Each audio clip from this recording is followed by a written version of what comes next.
My name is Reynaldo Rey, for short, and at 34 years old I never imagined my tech success would turn my family into financial parasites. That day in the Bahamas watching my father sip the overpriced cocktail I paid for while telling me I didn't deserve this vacation because I took a work call, something inside me finally snapped. After years of funding their lives, paying off their debts, and being treated like nothing but a walking ATM, I made a decision that would change everything. Before I tell you what happened next, drop a comment, letting me know where you're watching from. Hit that like button, and subscribe if you've ever had to stand up to family that took you for granted. I grew up in a blue-collar neighborhood in South Boston where money was always tight but pride ran deep. Our 2-bedroom apartment housed 4 of us in cramped quarters that always smelled like my mother's discount laundry detergent and my father's cheap beer. We weren't poor enough for assistance, but never comfortable enough to relax about bills. My father Marcus worked construction when his back wasn't acting up or when he hadn't blown his paycheck at the tracks. He had strong hands calloused from labor that could build anything, but could also slam doors and walls when the horses didn't run fast enough.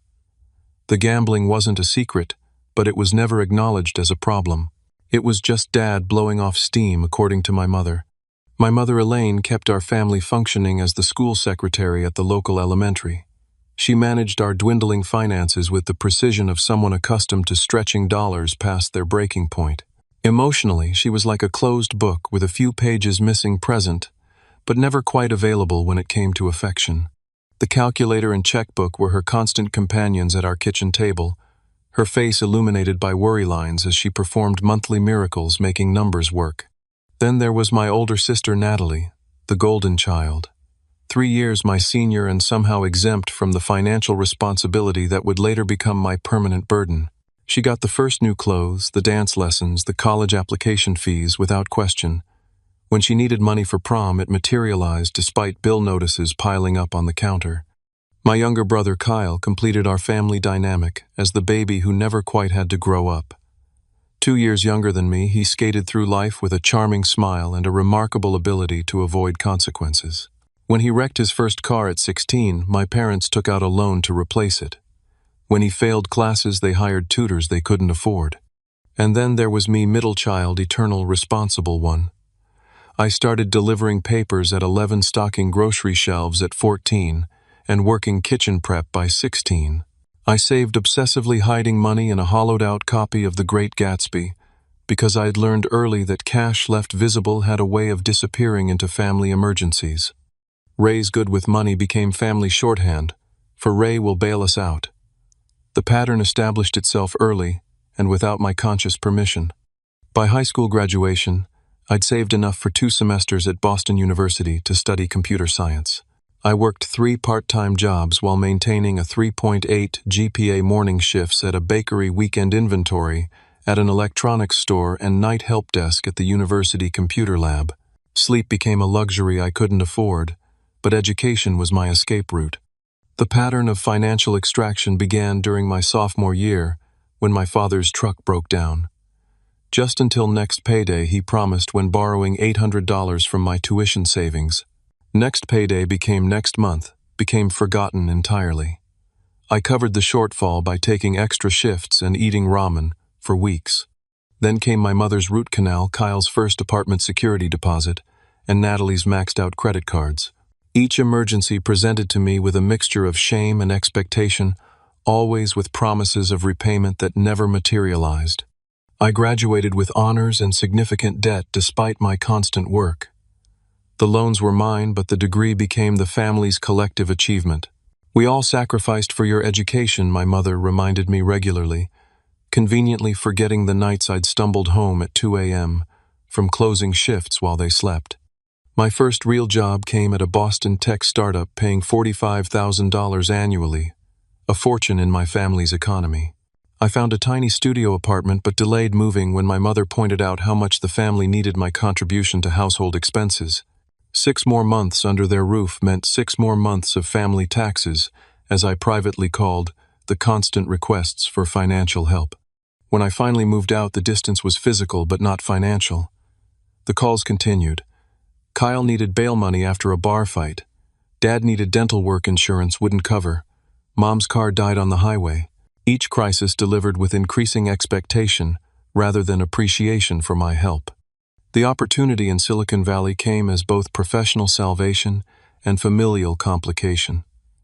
The salary jump to $90,000 should have meant freedom, but my family experienced it as a windfall for their benefit. The distance meant they couldn't see my small apartment or ramen dinners as I continued saving and sending money home. California must be treating you well became their code for you can afford to help us more. Distance didn't decrease their expectations. It only removed any remaining hesitation in asking. Without seeing my actual circumstances, they imagined me living in luxury while they struggled creating a narrative that justified their growing demands. By my 28th birthday, I had unwittingly become the family bank, a role I accepted with growing resentment but continued loyalty.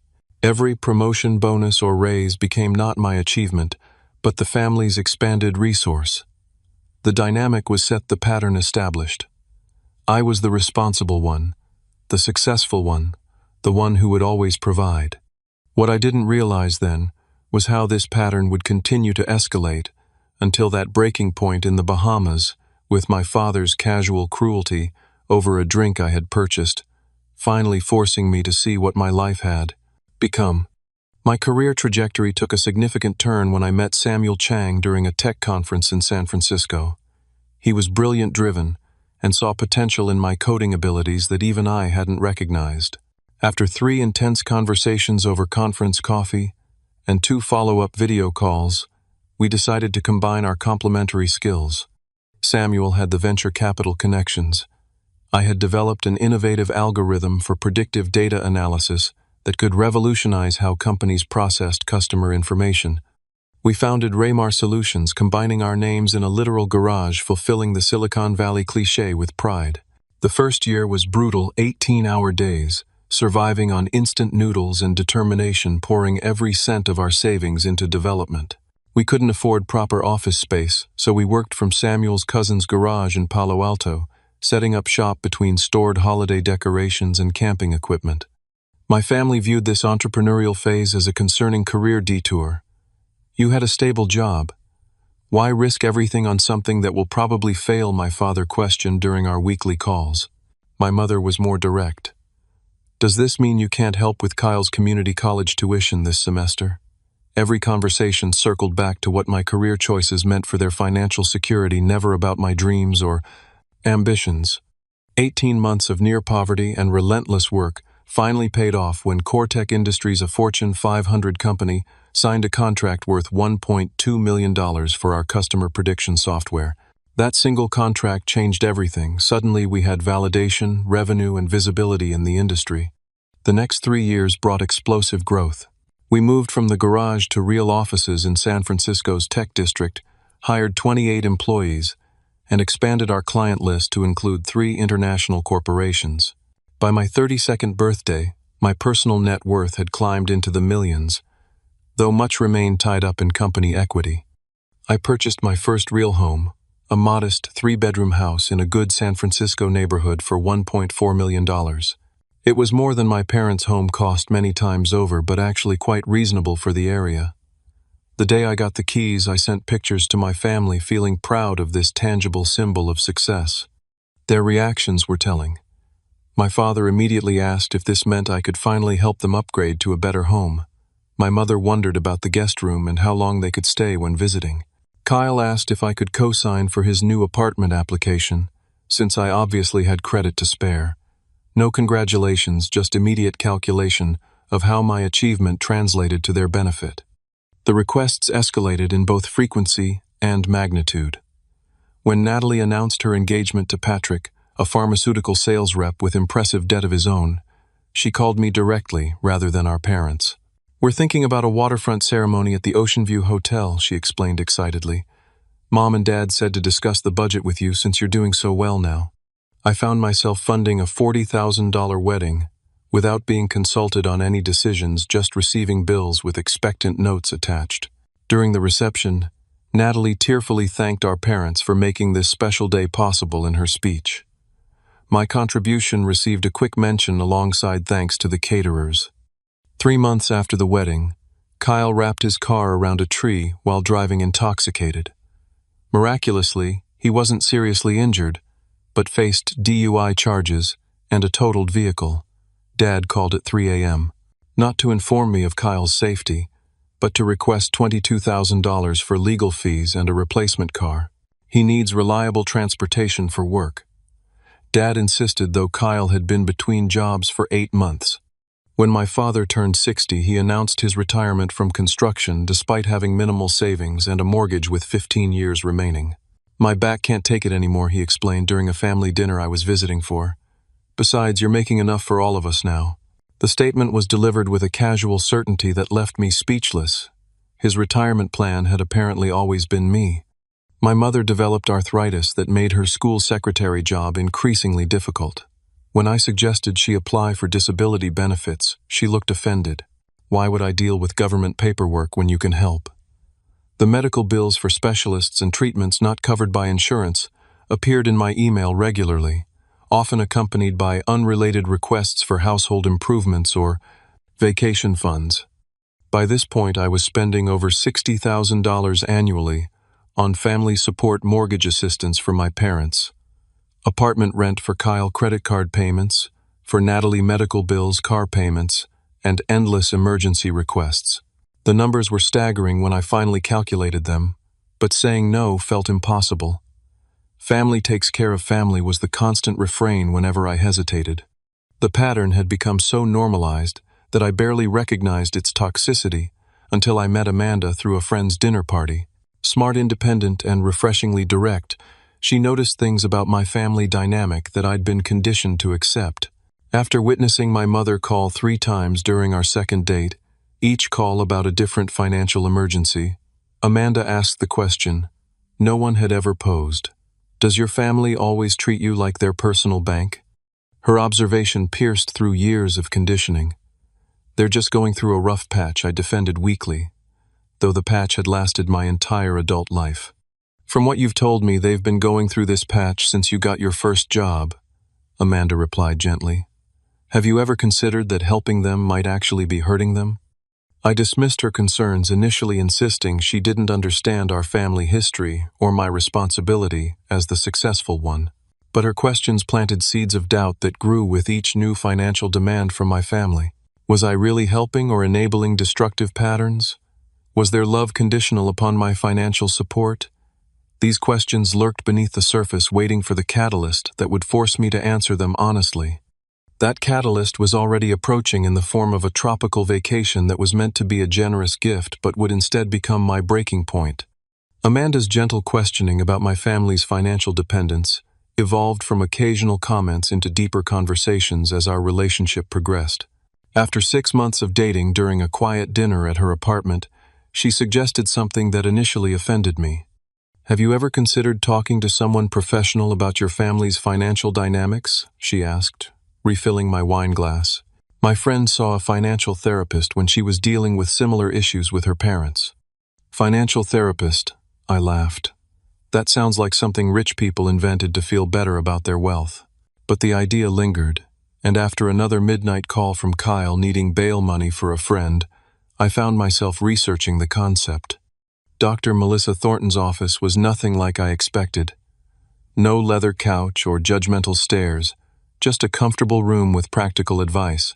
"Financial enabling often masquerades as generosity," she explained during our 3rd session. "The difference lies in outcomes. Does your support create independence or reinforce dependence?" The question haunted me as my 34th birthday approached.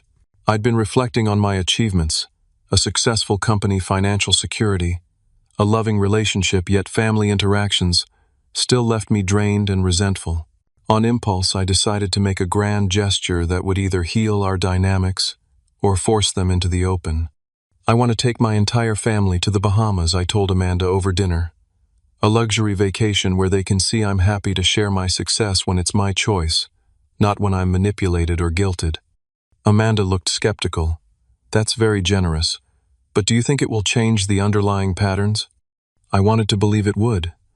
I spent weeks planning the perfect trip, 7 days at the Blue Waters Resort in Nassau, a 5-star property with private beach access, multiple pools, and every amenity imaginable. The total came to nearly $25,000 for flights, accommodations, and prepaid activities for my parents, Natalie and Patrick Kyle, and his current girlfriend Jasmine plus Natalie's 2 children. The excitement when I announced the trip during a family video call seemed genuine. Mom cried happy tears, Dad boasted about his son the big shot, and Natalie immediately began researching designer swimwear. Kyle asked if jet skis would be available, already planning adventures before thanking me for the invitation. Our arrival at the resort set the tone for what would follow. After the private shuttle delivered us from the airport, we were greeted with welcome cocktails and cool towels in the marble-floored lobby, overlooking turquoise waters. "These rooms are nice, but do they have any oceanfront suites available?" my father asked the check-in staff before I'd even presented my credit card. "My son here wouldn't want us having second-best accommodations." The staff glanced at me uncertainly. I felt my face flush with embarrassment, but nodded, authorizing the upgrade for my parents' room at an additional $300 per night. Within hours, Natalie had also negotiated an upgrade, insisting her children needed more space to play. Dinner that first night totaled over $900, with my father ordering 50-year-old scotch and my brother selecting the most expensive seafood tower for the table. I said nothing, handing over my credit card with a smile that felt increasingly strained. This was my gift, after all. I wanted them to enjoy themselves. "Make sure to tip generously," my father instructed loudly as I signed the receipt. "We want them to know we're not just regular tourists." The "we" struck me as peculiar since I was covering all expenses, but I added a 20% tip without comment. By the second morning, a pattern had emerged. My family would gather for breakfast, which they charged to their rooms rather than joining the complimentary buffet I'd arranged, plan their activities without consulting me, then disperse to enjoy the resort's amenities, all while continuing to run up charges on my master account. "Ray, can you watch the kids for a few hours?" Natalie asked on day 2. "Patrick and I want to do the couple's massage, and the resort childcare is ridiculously expensive." I agreed despite having planned to catch up on some work emails, and spent the afternoon chasing her 4-year-old and 6-year-old around the pool deck while trying to monitor my phone for important messages. Kyle and Jasmine returned from the resort boutique with shopping bags filled with designer items. "They just added to the room, right?" Kyle confirmed casually. "I got you a keychain as thanks." The keychain, I would later discover when reviewing charges, cost $12. The shopping spree totaled over $2,000. My parents spent most days by the main pool, my father establishing a routine of starting with mimosas at breakfast and progressing to increasingly expensive cocktails throughout the day. My mother alternated between napping under an umbrella and complaining that the resort was too crowded with tourists. "For what you're paying, I expected more exclusivity," she remarked, apparently unaware that she was among those same tourists she disdained. "And the pillows in our room are too soft. Can you ask them to bring firmer ones?" By the third day, I was exhausted from managing everyone's expectations and expenses. A message from Samuel alerted me to a potential problem with our newest client implementation, something requiring immediate attention if we wanted to prevent system failures for a major customer. "I need about 3 hours to resolve this work issue," I announced to my family as they lounged by the pool after lunch. "Our biggest client is experiencing technical difficulties." "Seriously? We're on vacation." Kyle protested, looking up from his phone where he'd been doing absolutely nothing productive. "Some of us have actual responsibilities," I replied more sharply than intended. "The company that pays for all this requires occasional attention." I retreated to my room and spent the next 3 hours in intense video conferences with our technical team resolving the crisis before it impacted the client's operations. Relieved but drained, I changed back into swim trunks and returned to the pool area where my family continued their relaxation as if no time had passed. My father was on his 4th or 5th cocktail of the day, his face flushed from alcohol and sun.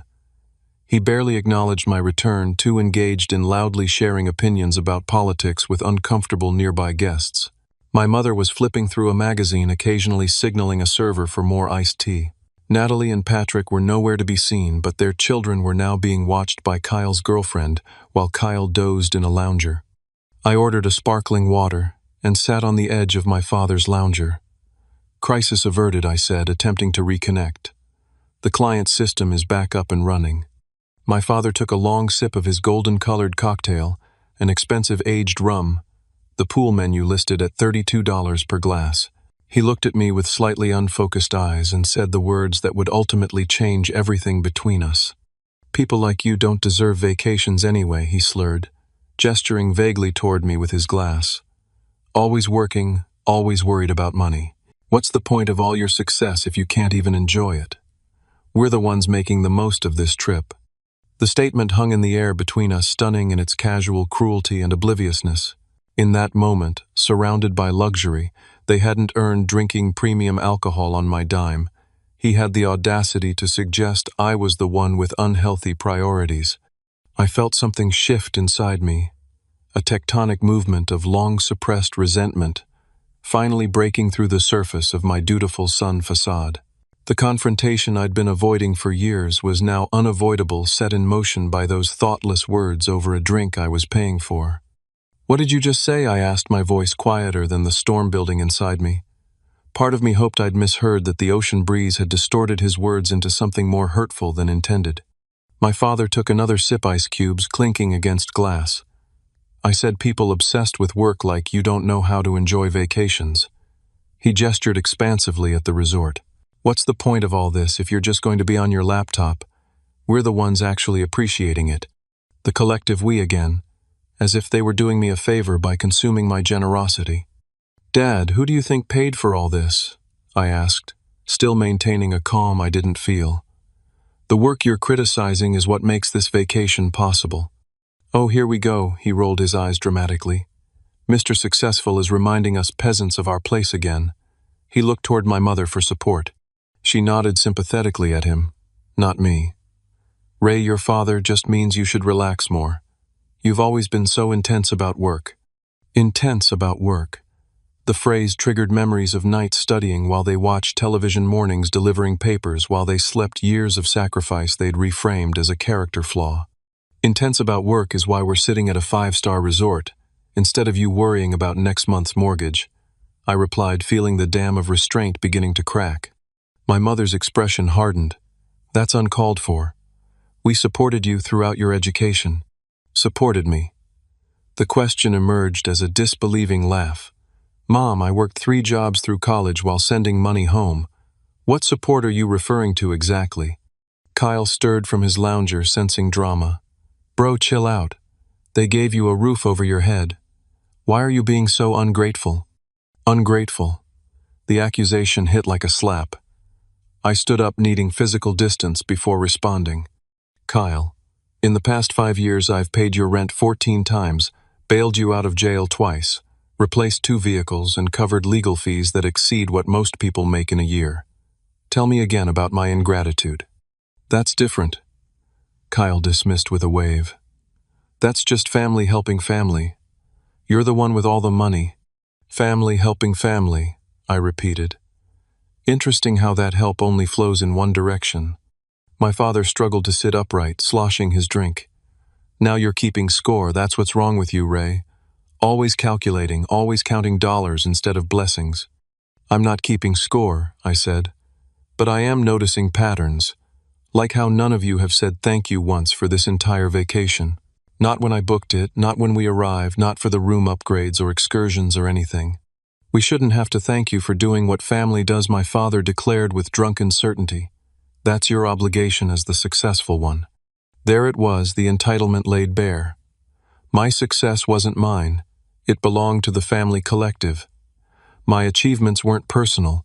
They were resources to be distributed. Natalie and Patrick chose this moment to return from wherever they'd been sensing tension from 20 feet away. "What's going on?" Natalie asked, looking between our father's flushed face and my rigid posture. "Your brother is complaining about having to work during vacation, and then turned it into a tantrum about money," my mother explained, completely rewriting the last 5 minutes. "Seriously," Natalie sighed dramatically. "Can we have one family gathering without you making it about your success?" The mischaracterization was so complete, so divorced from reality, that I actually laughed. "That's an impressive revision of events, Mom. Dad just told me I don't deserve this vacation that I paid $25,000 for, but somehow I'm the one making it about money." $25,000, Patrick whistled, speaking for the first time. Damn, that's almost as much as we're planning to spend on our kitchen renovation. Something about his phrasing caught my attention. Planning to spend with what money? An awkward glance passed between Natalie and Patrick. Well, Natalie hesitated. We were going to talk to you about it later this week when you were relaxed. We found this amazing contractor, but with the kids' private school tuition this year. The pieces clicked into place. This vacation wasn't just a family gathering, it was an opportunity for a new round of financial requests. They'd been buttering me up, or at least enjoying my generosity before making their asks. So that's what this trip is to you. A chance to soften me up before asking for more money. I looked around at their faces, searching for any sign of shame or self-awareness. Don't be dramatic, my mother scolded. Natalie just needs a little help, like we all do sometimes. A little help, I echoed. Let's talk about a little help then.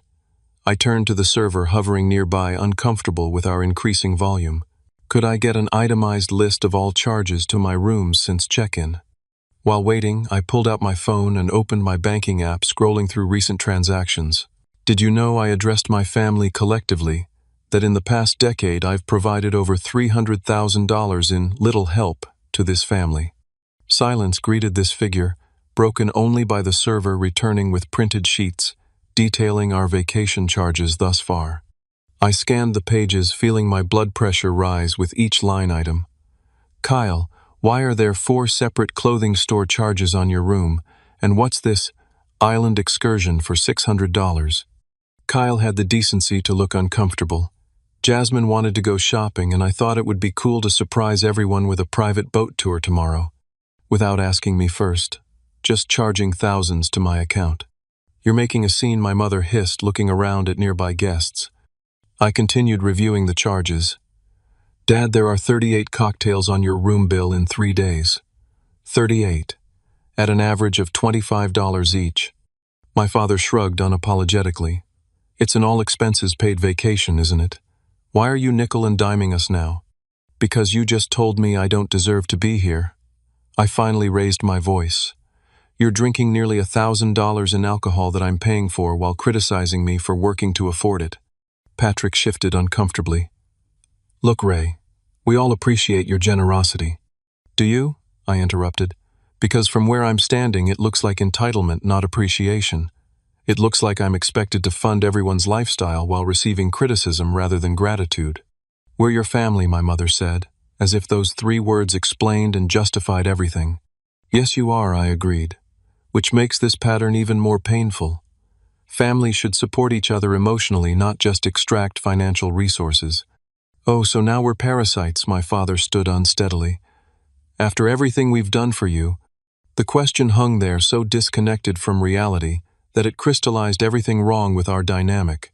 In their narrative, they were still the providers, the supporters, the ones making sacrifices despite years of evidence to the contrary. What exactly have you done for me recently, Dad? I asked quietly. Name one thing in the past 5 years where you've supported me rather than the reverse. His mouth opened, closed, opened again. Nothing emerged.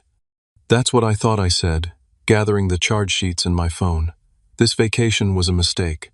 Not because I don't want to share my success with you, but because you've come to expect it without appreciation or reciprocity. So what now? Natalie demanded. You're just going to storm off because Dad made one comment. It wasn't one comment, I replied. It was the comment that made me finally see clearly. This isn't a healthy family dynamic. It's financial exploitation dressed up as family obligation. The truth of my words hung in the air between us, undeniable yet unacceptable to them. I could see the moment they realized I was serious, that something fundamental had changed, and their expressions shifted from indignation to the first flickers of concern. Not concern for my feelings or our relationship, but for the financial implications of my awakening. The calculation was visible on their faces. What would this cost them? That realization was the final confirmation I needed. What I had planned as a generous family vacation had revealed the true nature of our relationship, and there was no unknowing what I now understood with painful clarity. As my family processed my words, their reactions confirmed everything I'd finally acknowledged. My mother's face showed calculation rather than emotional hurt. Kyle's expression reflected panic about potentially losing his safety net. My father's indignation carried no remorse, only affront at being challenged. Natalie was already forming arguments to preserve access to my resources. In that moment of clarity, Dr. Thornton's words from therapy echoed in my mind. Boundaries aren't punishments. They're the foundation of healthy relationships. I took a deep breath and made a decision that had been years in the making, though I hadn't known it until now. I'm setting some boundaries effective immediately, I announced, my voice steady despite my racing heart. This vacation is paid through completion, including your rooms and the meal plan. However, I'm removing additional charging privileges from all your rooms. My father's face darkened. You can't be serious. I've never been more serious, I replied, then turned toward their beach bags piled on nearby loungers. Dad, I need your wallet. The hell you do, he sputtered. The additional room key card in your wallet is linked to my master account. I'm removing it. You can pay for your own drinks from now on. When he refused to comply, I simply reached over and took his wallet from the side pocket of his beach bag where he always kept it. His protest died as nearby guests turned to watch our confrontation. I removed my credit card, the authorized card I'd given him for emergencies, only 3 years ago, that had since been used for everything from golf clubs to casino visits. I also took the room key card linked to my account. What are you doing? My mother demanded as I repeated the process with her bag, retrieving another of my credit cards I'd nearly forgotten about. Creating necessary change, I answered, moving methodically to collect all room key cards. You can still access your rooms with your main keys. You just can't charge to my account anymore. Kyle stood up, suddenly alert. Bro, let's talk about this rationally. We're past talking, I interrupted.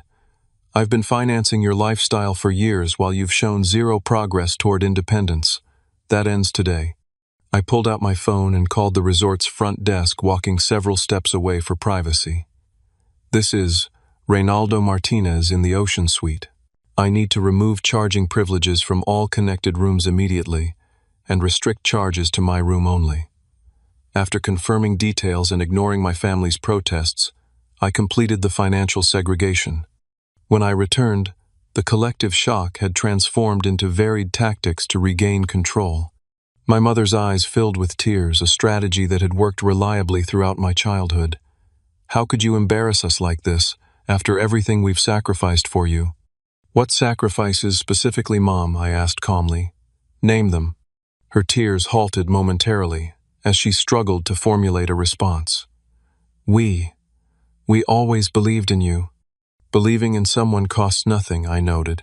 I needed actual support. My father opted for intimidation, moving closer with the rigid posture that once terrified me as a child. You? Ungrateful little, he began, but I interrupted. I've been grateful for opportunities you never provided, I said evenly. I'm no longer grateful for exploitation. There's a difference. Natalie attempted reason.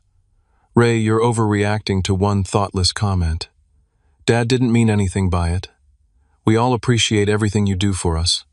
If you appreciated it, you wouldn't expect it, I countered. Appreciation includes respect for boundaries and recognition of generosity. I've seen neither from any of you. Kyle, most desperate due to his complete financial dependence, switched to panic. What am I supposed to do? I can't afford this place on my own. I don't even have enough cash for meals for the rest of the week.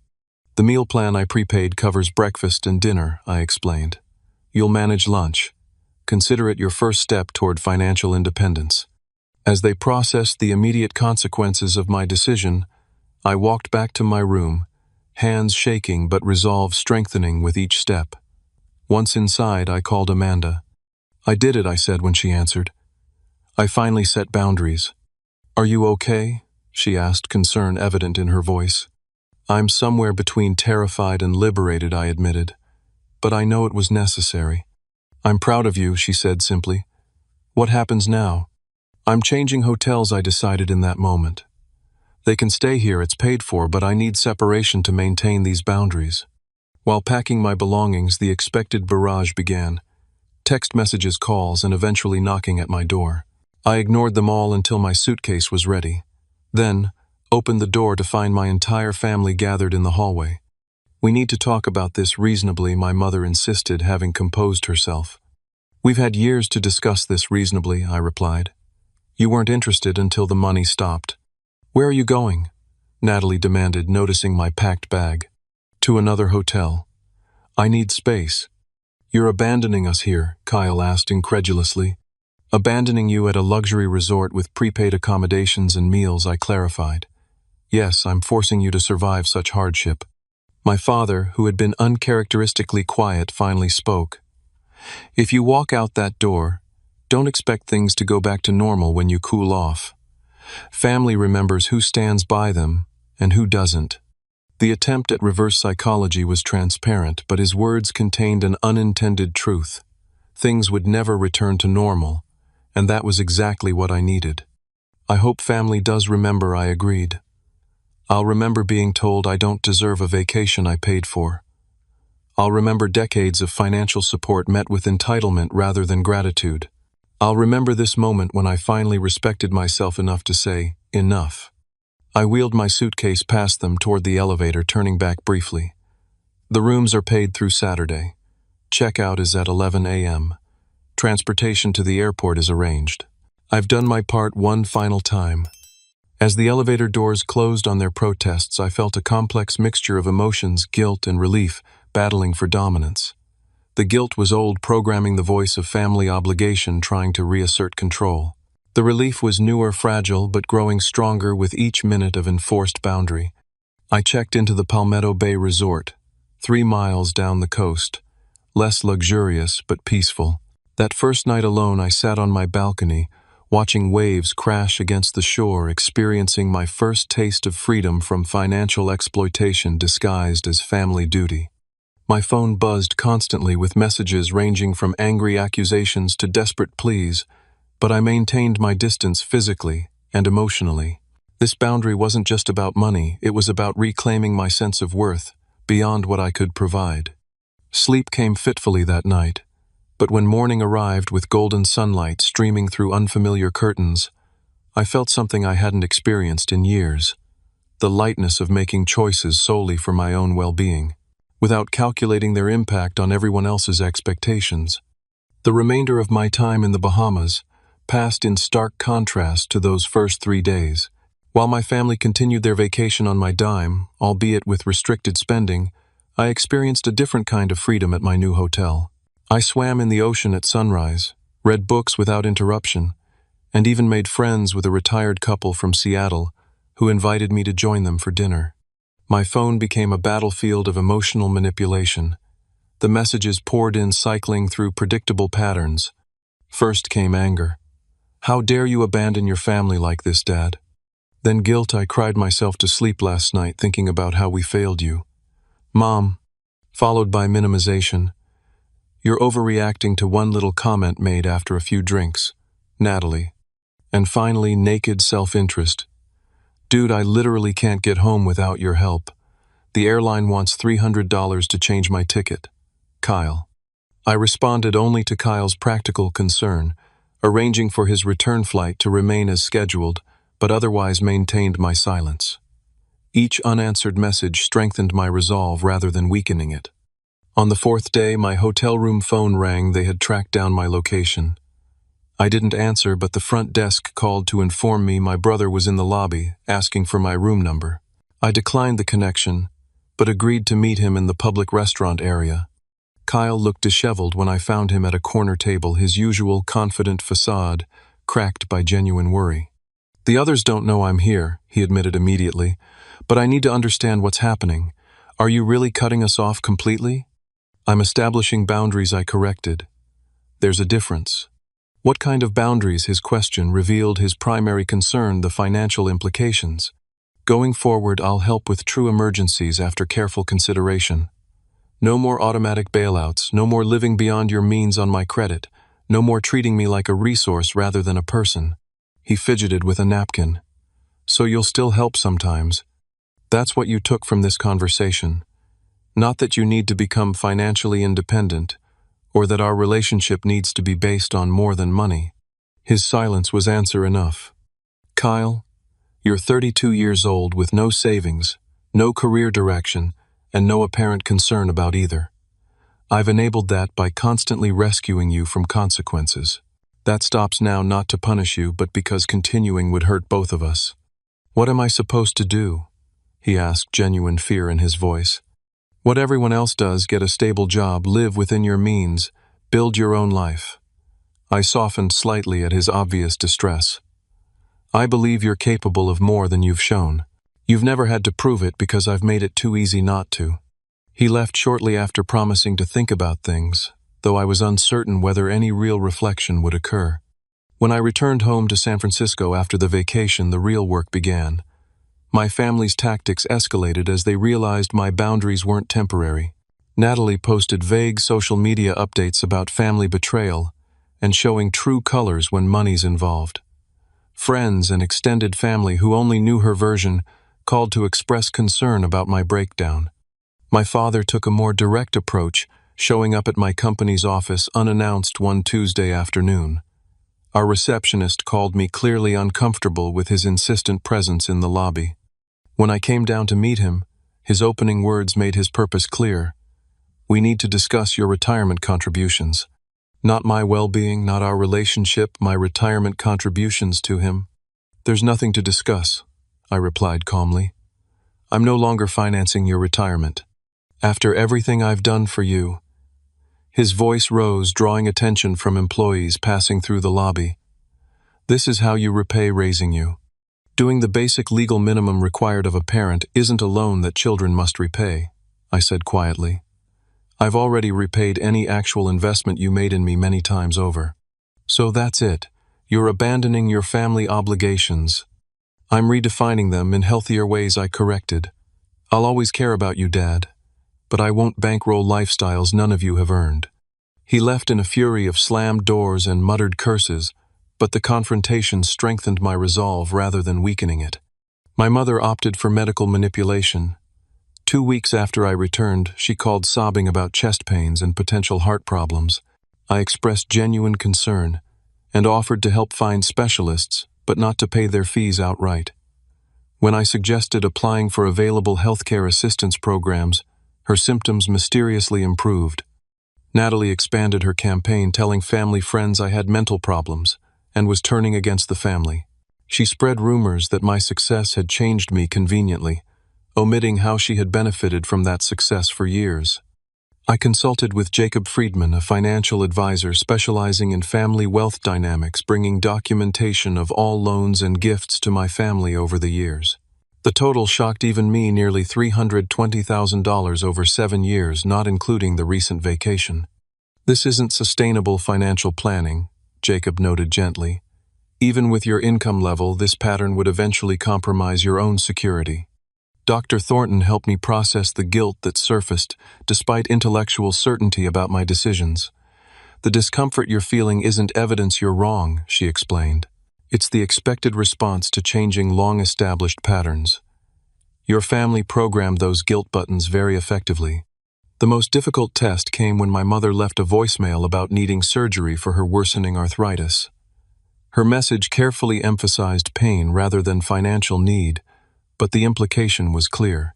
I called her doctor directly with her reluctant permission and discovered the procedure was both elective and covered by her insurance with a manageable copay. When confronted with this information, she admitted manipulating the situation. I didn't think you'd help otherwise, she justified. You've become so cold about money lately. It's not about the money, I tried explaining for the dozenth time. It's about honesty and manipulation. I would have supported you through a necessary medical procedure regardless of my new boundaries. Then why check up on me, she demanded. Because trust has been broken, I answered honestly. It will take time to rebuild. 4 months after the Bahamas incident, I made the difficult decision to temporarily cease all contact with my family. Their escalating manipulation tactics were affecting my mental health, my relationship with Amanda, and even my work performance. I sent a clear email explaining I needed space to heal and would reach out when ready. The response was predictable accusations of cruelty, emotional abandonment, and selfishness. But for the first time, I recognized these reactions as attempts to regain control rather than genuine emotional responses to losing connection with me.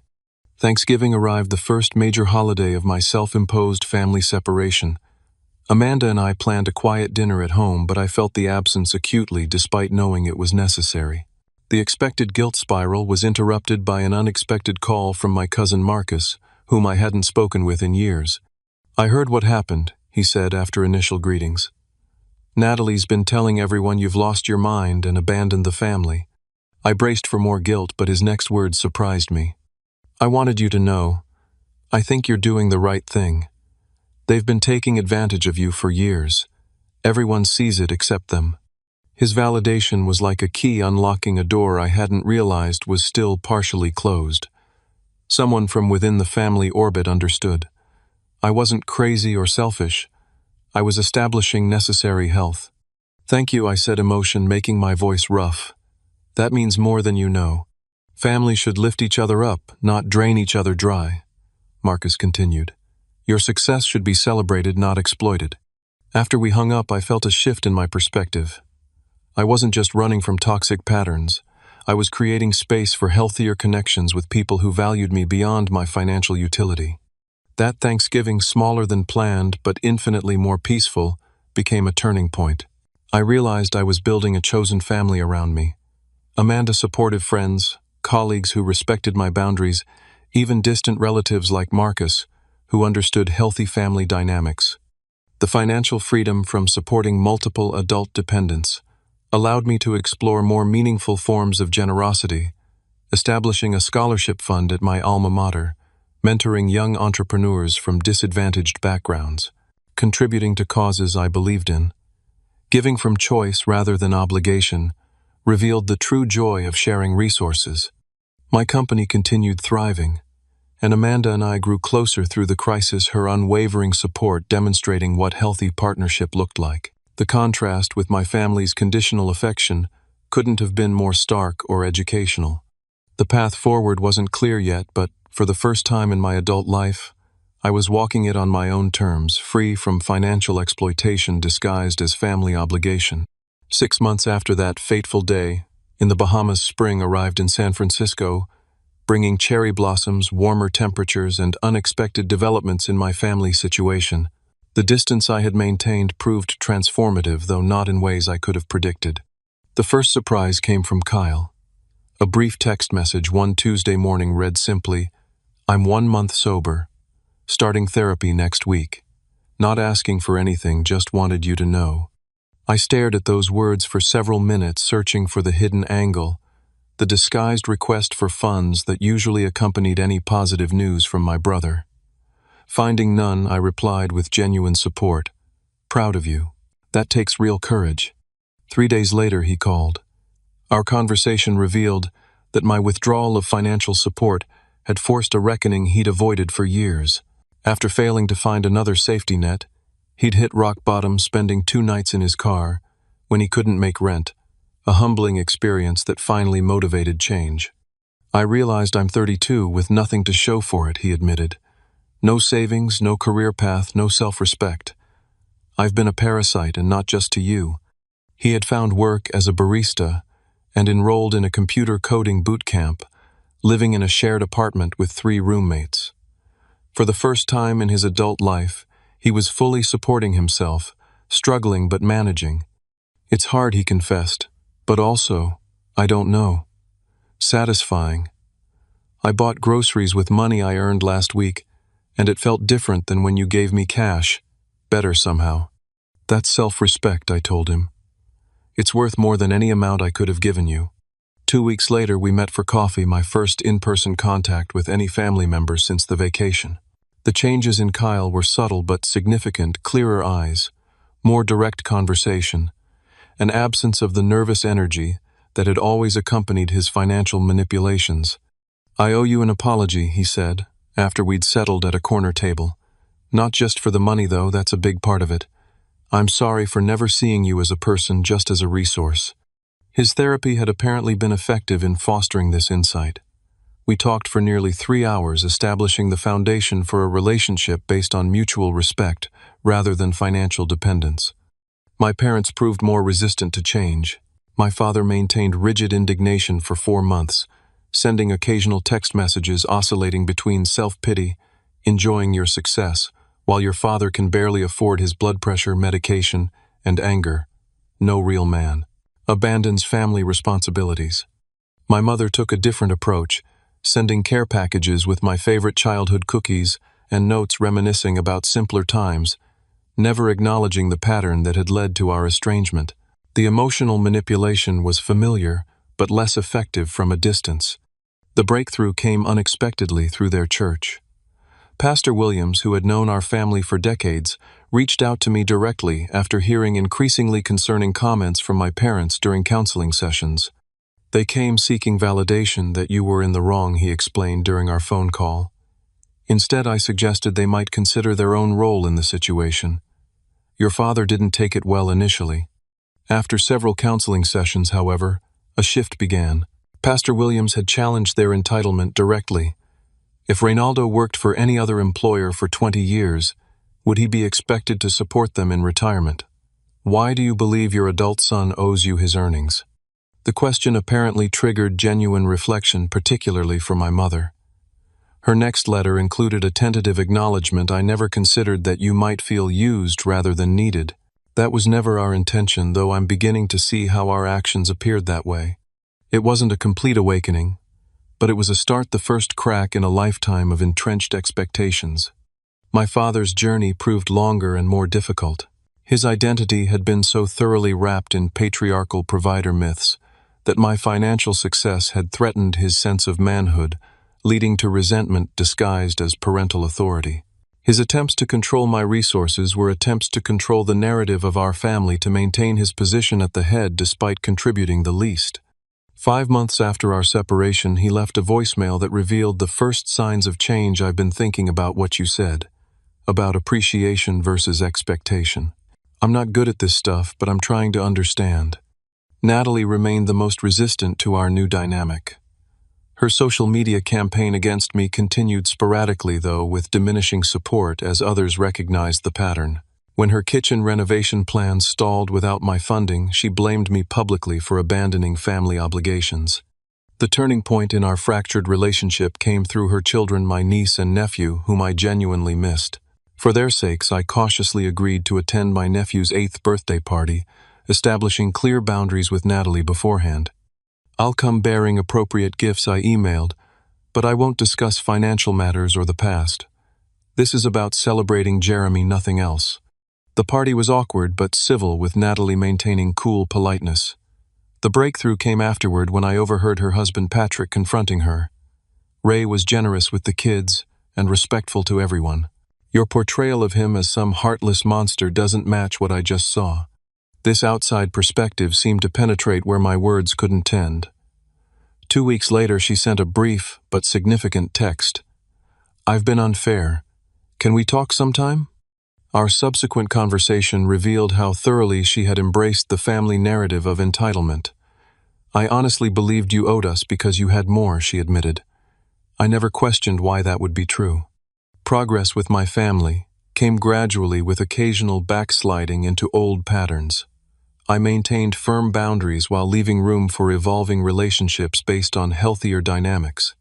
With Dr. Thornton's guidance, I developed written agreements for any future financial assistance. Clear terms, repayment expectations, and consequences for manipulation. The formality wasn't punitive, but clarifying, removing the ambiguity that had allowed exploitation to flourish. For my niece and nephew, I established education funds they could access at 18 with clear guidelines preventing parental redirection of the funds. This allowed me to express generosity constructively while teaching financial responsibility. My relationship with Amanda deepened through this period of family reconstruction. Her unwavering support during my most difficult decisions contrasted sharply with my family's conditional affection. When she proposed during a weekend hike to our favorite viewpoint, our conversation naturally included explicit financial boundaries for our future marriage. I want a partnership, not a dependency, she emphasized. We build together, protect each other, but maintain individual strength. As summer approached, I organized a carefully structured family dinner, the first since our vacation confrontation. The location was neutral, the expectations clear. No financial discussions, no dredging up past grievances, just an attempt at connection without transaction. My father arrived first, visibly uncomfortable but making an effort. When the check came at the end of our meal, he reached for it, a small gesture but symbolically significant. The amount was minimal compared to what I had provided over years, but the meaning was immeasurable. For the first time in our adult relationship, he was giving rather than taking. "I can't change the past," he said awkwardly, as we walked to the parking lot afterward. "But I'm trying to understand the present better. Some wounds healed faster than others. Some trust would never fully restore. Some family members adapted to our new dynamic more successfully than others. I accepted that relationships exist on a spectrum of health and closeness, and not all would return to idealized closeness.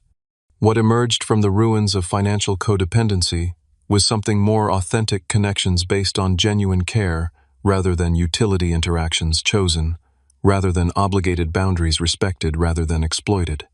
The most profound change occurred within me. I no longer measured my worth by my financial utility to others. My generosity became a choice rather than an extraction, allowing me to experience the true joy of giving without resentment. On the anniversary of our Bahamas confrontation, I found myself on another beach, this time with Amanda, watching waves crash against Northern California shores. The parallels were striking: sun, sand, ocean, but the emotional landscape couldn't have been more different. "Do you regret it?" Amanda asked, knowing the significance of the date, setting those boundaries even though it was painful. I considered the question seriously. I regret that it was necessary. I regret the years of enabling that made it inevitable. But the boundaries themselves, they saved me. Possibly saved all of us from continuing a destructive pattern. The journey from financial exploitation to genuine connection remains ongoing, with progress measured in small moments, rather than dramatic declarations. Family healing follows no timeline but its own, moving at the pace of the slowest member's willingness to change. What I know with certainty is that worth transcends wealth, that generosity without boundaries becomes servitude, and that family at its healthiest uplifts rather than extracts. Sometimes the most loving action is establishing limits that allow everyone to grow into their best selves. Have you ever had to establish difficult boundaries with loved ones who took your generosity for granted? Share your experience in the comments below. If my story resonated with you, please hit that like button and subscribe for more real-life lessons about family finances and finding self-worth beyond what you provide to others. Remember, sometimes the hardest choices lead to the healthiest outcomes. Thank you for listening to my journey from exploitation to empowerment. I hope it helps someone else find the courage to value themselves enough to say enough.